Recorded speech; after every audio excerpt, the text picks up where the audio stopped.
തവളയും പാമ്പും പല്ലിയൊക്കെ തന്നെയാണ് ജീവിതം.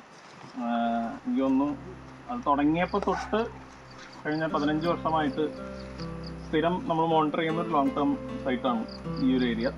പ്രധാനമായിട്ട് നാസിക ബട്ടറൊക്കെ ഒബ്വിയസ്ലി അതിൻ്റെ കൂടെ ഉള്ളതെല്ലാം നോക്കുന്നത് കേൾക്കുന്നതെല്ലാമേ സ്യൂഡോഫിലോട്ടസ് വയനാഡൻസിസ് എന്ന് പറയുന്ന വയനാട് ബുഷ് ഫ്രോഗാണ്. എനിക്ക് തോന്നുന്നു കടൽ തീരം മുതൽ പശ്ചിമഘട്ടത്തിൻ്റെ മലയുടെ മണ്ടയ്ക്ക് വരെ കാണുന്ന വളരെ വൈഡ്ലി ഡിസ്ട്രിബ്യൂട്ടഡ് ആയിട്ടുള്ള ഒരു ബുഷ് ഫ്രോഗാണ്. ബുഷ് ഫ്രോഗിൻ്റെ പ്രത്യേകത അറിയാമെന്ന് വിചാരിക്കുന്നു. ഡയറക്റ്റ് ഡെവലപ്പേഴ്സ് മുട്ട വിരിഞ്ഞ് വരുന്നത് കുഞ്ഞുങ്ങളാണ്. ടാഡ്പോൾ സ്റ്റേജിനെ ബൈപ്പാസ് ചെയ്തു. ബേസിക്കലി ടാഡ്പോൾ സ്റ്റേജ് എഗ്ഗിൻ്റെ അകത്ത് തന്നെ ഉണ്ടാവും. യോക്ക് അവരെ സപ്ലിമെൻറ്റ് ചെയ്തു.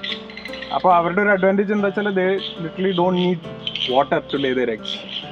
ആ ഈർപ്പവും ഈ അന്തരീക്ഷവും മതി. അപ്പോൾ ഇവർ ഈ വിളിക്കുന്നവരെല്ലാം ഏതെങ്കിലും ഫീമെയിലിനെ ഇമ്പ്രസ് ചെയ്ത് ഫൈനലി മേറ്റ് ചെയ്ത് ലീഫ് ലീറ്ററിൽ വന്നിട്ട് ലീഫ് ലീറ്ററിനകത്ത് ഇപ്പോൾ നമ്മൾ വീടിൻ്റെ ചുറ്റുപാടൊക്കെ ആണെങ്കിൽ വാഴയുടെ പൊളയുടെ ഉള്ളിൽ അതല്ലെങ്കിൽ ബുഷിൻ്റെ അടിയിൽ കരിയിലയുടെ ഇടയിലാണ് ഇവർ കൂടുതലും എന്താ പറയുക മുട്ടയിടുന്നത്. ഒരു 20-30 ഡേയ്സിൽ മുട്ട വിരിഞ്ഞ് ചെറിയ കുഞ്ഞുങ്ങൾ വരും. Around let's say 9 to 22 eggs 30 eggs വരെ റെക്കോർഡ് ചെയ്തിട്ടുണ്ട്. ഈ നമ്മുടെ ഇവിടെ ആ സെയിം ഫ്രോഗിന്റെ രണ്ടാമത്തെ നോട്ടാണ് ടക്ക് ടക്ക് ടക്ക് ടക്ക് ട്രിക്ക് എന്നുള്ളത്. തുടങ്ങുമ്പോൾ ആദ്യം ട്രിക്ക് ആവും, അത് കഴിയുമ്പോൾ ഇത് രണ്ട് നോട്ടും ഒരുമിച്ച് വരും. പിന്നെ ഇത് ഭയങ്കര റെസിപ്രോക്കേറ്റീവ് ആണ്, അല്ലെങ്കിൽ കോറസ് പോലെയാണ്. ഒരാൾ തുടങ്ങുമ്പോൾ ഇങ്ങനെ പോയി കഴിഞ്ഞ് കഴിഞ്ഞാൽ ബുഷിലൊരു സ്പീഷീസ് ഉണ്ടാവും, മരത്തിൻ്റെ ഒരു ഹൈറ്റിലൊരു സ്പീഷീസ് ഉണ്ടാവും, കനോപ്പിയിലൊരു സ്പീഷീസ് ഉണ്ടാവും, അതിൽ തന്നെ ചിലപ്പോൾ 2-3 സ്പീഷീസുകൾ ഉണ്ടാവും. അപ്പോൾ ആ തരത്തിൽ ടോപ്പിൽ ആ വയനാട് കാണുന്നതാണ് എല്ലായിടത്തും ഉണ്ടത്. നീറോസ്റ്റഗോണ പാലക്കാട് ഗ്യാപ്പിന് മുകളിൽ താഴേക്ക് വരികയാണെങ്കിൽ കിറസാബിനെ എന്ന് പറയുന്ന ഒരു സ്പീഷീസ് ആണ്. മഴത്തുള്ളി തവള നീറോസ്റ്റഗോണ അതെ അതിന്റെ സിസ്റ്റർ സ്പീഷീസ് ആണ്. കാഴ്ചയിൽ അതേപോലെ ഇരിക്കും. അത് കിറസാബിനെ എന്ന് പറയും. ഗ്ലൈഡിംഗ് ഫോമുകള് നമ്മളുടെ ഇതിലൊക്കെ പെടുന്നതാണോ? റാക്കോഫോറിഡേ എന്ന് പറയുന്ന കുടുംബത്തിലാണ് ഇതെല്ലാം വരുന്നത്. ഈ റാക്കോഫോറിഡയിൽ നമുക്ക് ഒരുപാട് ജെനിസുകളുണ്ട്. അതിൽ റാവർക്കസ്റ്റസ് എന്ന് പറയുന്ന ജെനിസിലാണ് ഈ ബുഷ് ഫ്രോഗ്സ് വരുന്നത്. ഇപ്പോൾ ഈ വയനാഡൻസിസ് എന്ന് പറയുന്നത് സ്യൂഡോഫിലോട്ടസിലാണ്. നമുക്ക് 3 എണ്ണമാണുള്ളത്: സ്യൂഡോഫിലോട്ടസ് വയനാഡൻസിസ്, സ്യൂഡോഫിലോട്ടസ് കാണി, പിന്നെ സ്യൂഡോഫിലോട്ടസ് അമ്പോളി എന്ന് പറഞ്ഞാൽ അമ്പോളിയിൽ കാണുന്ന എണ്ണം. പിന്നെ ഇപ്പോൾ ഈസ്റ്റേൺ ഗാട്ട്സ് എന്ന് ശ്രീലങ്കയിൽ കാണുന്ന പറഞ്ഞാൽ തന്നെ റീസെൻ്റ് ആയിട്ട് റെക്കോർഡ് ചെയ്തിട്ടുണ്ട്.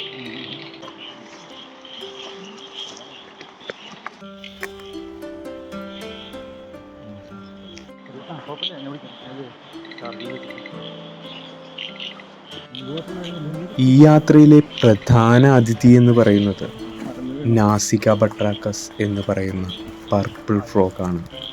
ആ ഫ്രോഗിനെ കാണാൻ വേണ്ടിയാണ് നമ്മൾ ഈ പോകുന്നത്. ഇന്ദ്രാണ യദേര,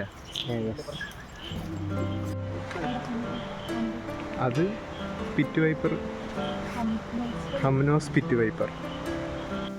ഈ പർപ്പിൾ ഫ്രോഗുകൾ വർഷത്തിൽ ഒരിക്കൽ മാത്രം പുറത്തു വന്ന് അതിൻ്റെ ഇണയെ കണ്ടെത്തി മുട്ടകളിട്ട് തിരിച്ചു പോകുന്നവയാണ്. അതിനെ കണ്ടെത്തുക അത്ര എളുപ്പമല്ല. എന്നാൽ അവയുടെ കുട്ടികളെ കാണാൻ നമുക്കിപ്പോൾ സാധിക്കും. മലയാളത്തിൽ ഇവയെ പന്നിമൂക്കൻ തവള എന്നും മഹാബലി തവള എന്നും പാതാള തവള എന്നുമൊക്കെ അറിയപ്പെടും. എല്ലാ വർഷവും വരുന്ന മഴക്കാലം അവർ കൃത്യമായി മനസ്സിലാക്കി വരുന്നവയാണ്. അവർ ഇണചേർന്ന് മുട്ടകളിട്ട് അന്ന് തന്നെ തിരിച്ചു പോകുമെങ്കിലും അതിന് ഒരു കൃത്യമായ കാലമുണ്ട്.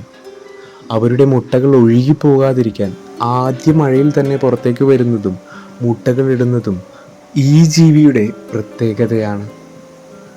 പെൺതവളകൾക്കാണ് ആൺതവളകളേക്കാൾ വലിപ്പം കൂടുതലുള്ളത്. ഇതാണ് ആ ടാഡ്പോൾസിൻ്റെ സ്റ്റേജ്. അതിൻ്റെ ആ വായ ഉപയോഗിച്ചാണ് അതങ്ങനെ പറ്റി പിടിച്ചിരിക്കുന്നത്. പാറയുടെ മുകളിലൊക്കെ കാണുന്ന ആ മോസ്, ആ ചെറിയ സസ്യങ്ങളെയാണ് ഇവർ തിന്നുന്നത്.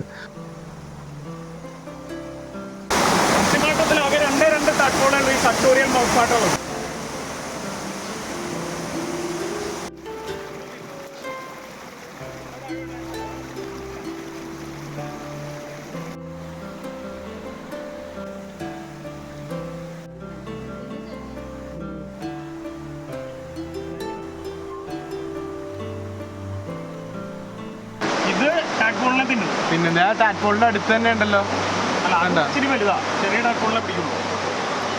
ഇവരെ ആഹാരമാക്കുന്ന മറ്റു ജീവജാലങ്ങളിൽ ഒന്നാണ് ഈ ഫിഷിംഗ് സ്പൈഡർ.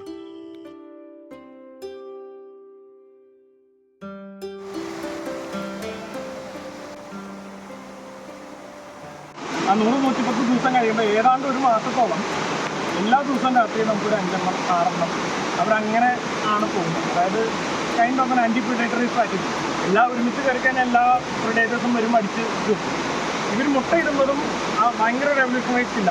എങ്ങനെ വെച്ചാൽ ആദ്യം മഴയ്ക്ക് പുനർജനിച്ച സമയത്താണ് മുട്ടയിടുന്നത്. അപ്പോൾ ഇതിനകത്ത് മീനില്ല, മറ്റ് പ്രിഡേറ്റേഴ്സ് ഇല്ല. എന്നാലും ഇനി ഫോർ ബേർഡേഴ്സ് ഇൻഫർമേഷൻ, നമ്മളൊരു മാർച്ച് ഏപ്രിൽ മെയ് സമയത്ത് ഇവിടെ വന്ന് ഇതിനകത്ത് ഒരു 500 മീറ്റർ നടന്നു കഴിഞ്ഞാൽ ഒരു പെയർ ബ്രൗൺ ഫിഷോളിനെ ഇവിടെ കാണും, ഒരു പെയർ. അതേ സാധനം മഴ പെയ്ത് തവള കോൾ ചെയ്ത് തുടങ്ങിയാൽ 16 ബ്രൗൺ ഫിഷോളിനെ ഈ 300 മീറ്ററിന് ഉള്ളിൽ കാണും.